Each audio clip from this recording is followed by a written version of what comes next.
Fala pessoal, nossa aula de hoje é sobre ecologia. Primeira coisa é o seguinte, galera, ecologia é importante demais. A maior parte da prova de biologia do Enem é ecologia.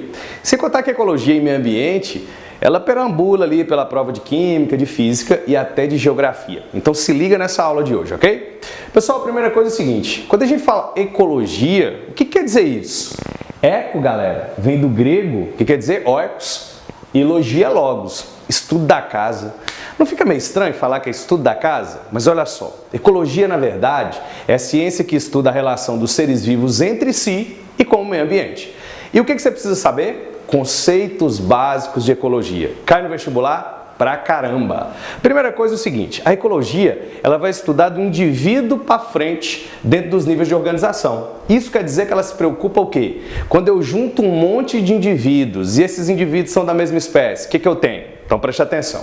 Quando eu falar população, galera, eu estou falando de seres de uma mesma espécie. Então se a espécie for igual, eu estou formando uma população.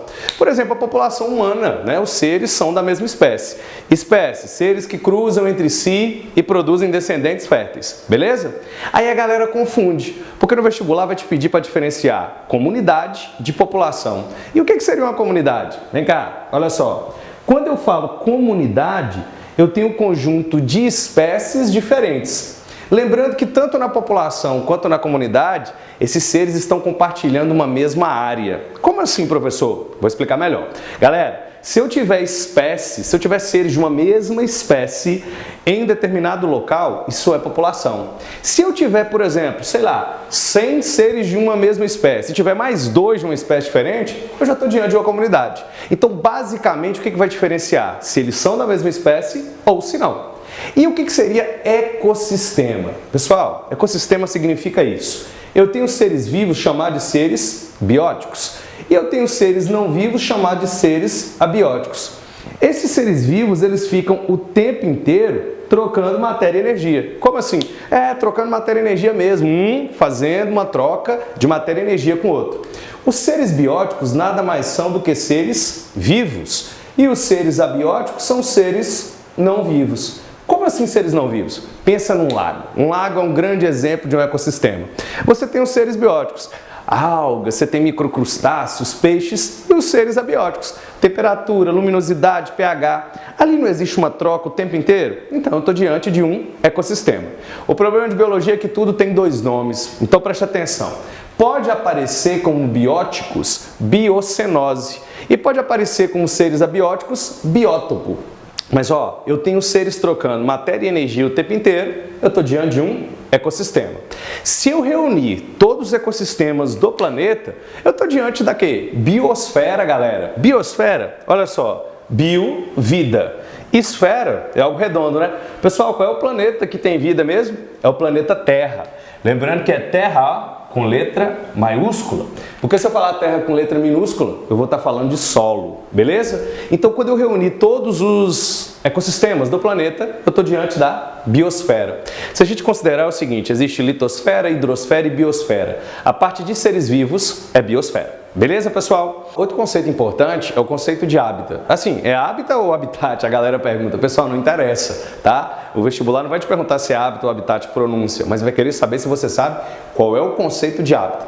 Aqui tem uma casinha, tá vendo? Sabe por que eu botei isso aqui? Porque hábitat quer dizer o seguinte, é a casa, é o local onde que a espécie vive. Por exemplo, onde que é o hábitat lá da baleia, lá nos oceanos? Onde que é o hábitat do tamanduá-bandeira? No cerrado, por exemplo. E aí? Só hábitat que é cobrado no vestibular? Não. Vão te cobrar também o conceito de nicho ecológico. Pessoal, quando nós falamos de nicho ecológico, você tem que entender o seguinte, isso aqui representa as atividades do ser. Qual é o papel de um ser vivo no ecossistema? Esse papel do ser vivo é chamado de nicho ecológico. Às vezes esses conceitos se misturam e tem num texto ali o conceito de hábitat e de nicho. E o vestibular quer saber quem é hábitat e quem é nicho. Se eu estivesse falando do tamanduá-bandeira, por exemplo, se eu falasse de reprodução, o que ele come, do que ele vive, como ele vive, eu estaria falando de nicho ecológico. E para fechar nossa aula, um conceito muito legal, ecótone, galera. O que seria um ecótone? Ecótone quer dizer o seguinte, região de transição entre 2 ou mais ecossistemas. Preste atenção aqui, eu tenho um ecossistema A e um ecossistema B. Mas está vendo que tem uma região de transição entre esses dois ecossistemas que eu colori aqui? Então, essa parte C aqui representa um ecótone, que pode ser ecótone ou ecótono. Só lembrando o seguinte, pessoal, eu tenho, por exemplo, Mata Atlântica e Cerrado. Você acha que esse bioma, ele chega ali e fala, pô, aqui só eu que mando, viu, Mata Atlântica? Ou aqui só eu, viu, Cerrado? Não, existe uma região de transição. Um grande ecótono que nós temos no Brasil, que cai no vestibular, é o Pantanal. Sofre influência de vários outros ecossistemas, tipo Cerrado, a floresta amazônica, por exemplo, e é uma planície alagada, a gente sabe disso. Galera, olha só, vamos continuar se inscrevendo no nosso canal, vamos continuar ativando a notificação para vocês ficarem sabendo quando tem vídeo novo, tá bom? E vejam nossos vídeos, vamos fazer nosso canal crescer. Um abraço, galera, até mais!